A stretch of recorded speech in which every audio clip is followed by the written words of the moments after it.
FFH s'est rapproché de la ville de Lille pour l'organisation du championnat de France. Donc comme tu le sais, on a hérité d'une belle nouvelle salle ici depuis 2017 et elle est complètement adaptée au handisport. Donc l'ascenseur qui est là-bas, la rampe, des vestiaires larges, des sanitaires. Donc ça a vraiment été conçu pour recevoir une manifestation de ce type. Donc la FFH a négocié avec la ville de Lille et ils ont rencontré le club hébergé qui est le LMTT et puis ils nous ont défini un cahier des charges sur lequel on pouvait répondre. Mais contrairement à l'Open où on est vraiment sur l'organisation générale, là on vient vraiment en complément. Et c'est super intéressant parce qu'on voit une autre façon de travailler avec les moyens aussi d'une fédération. Donc on apprend plein de choses depuis hier, depuis jeudi soir même. Ouais, on avait ouvert la section juste avant la pandémie, bon, avec 2 personnes. Hein. Ça a un peu cassé ce qu'on voulait lancer aussi avec les structures médico-sociales du quartier. Donc là, on se dit que il faut rebondir. Il y a Alexandra, qui est administratrice chez nous, qui a déposé un dossier au niveau de l'Agence nationale des sports pour des actions de promotion, de détection, pour lancer la section. Donc je pense qu'il faut vraiment qu'il y ait un avant et un après championnat de France handisport. Donc je pense que là, tous les outils de com, le fait qu'on ait reçu, pourront nous servir pour promouvoir la section. Après, je sais que dans la métropole, le club le plus avancé sur le handi, c'est Villeneuve d'Ascq.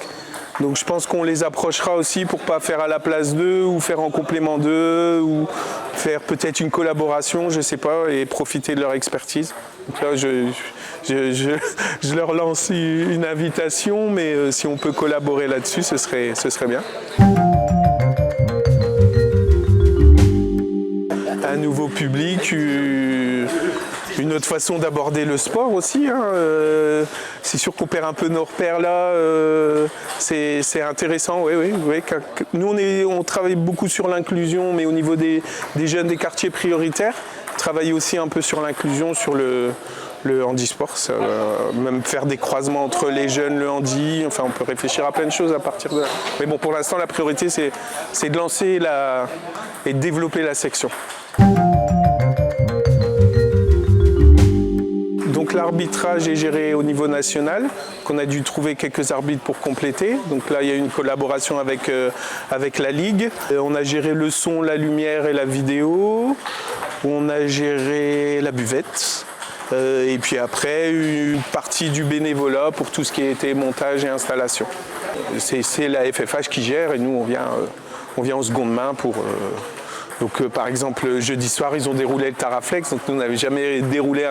D'habitude, on déroule un Taraflex pour une aire de jeu pour le match de Pro B. Là, il y a 800 mètres carrés. Donc avec l'équipement, la tiraille, on apprend beaucoup. Oui. C'est super parce qu'on s'est senti vachement impliqués. Ils sont arrivés. Donc le deal avait déjà été fait avec la ville de Lille. Je pense qu'il y a une dizaine de mois, ils sont venus nous rencontrer pour nous mettre sur le groupe de travail. Donc ils sont venus régulièrement tous les trimestres et tous les mois, on avait une réunion en visio pour voir l'avancée des travaux de chacun. Peut-être l'équipe Mathilde, Paco, Artus, tu sens que c'est vraiment des gens investis et comment dire, habitués à faire de l'événementiel. Parce que bon, des fois, nous on organise des compètes, on est dans une vie de club, mais là on voit vraiment ils ont les mécanismes, ils ont les codes pour vraiment monter une manifestation de ce type-là et c'est vraiment agréable de travailler avec eux.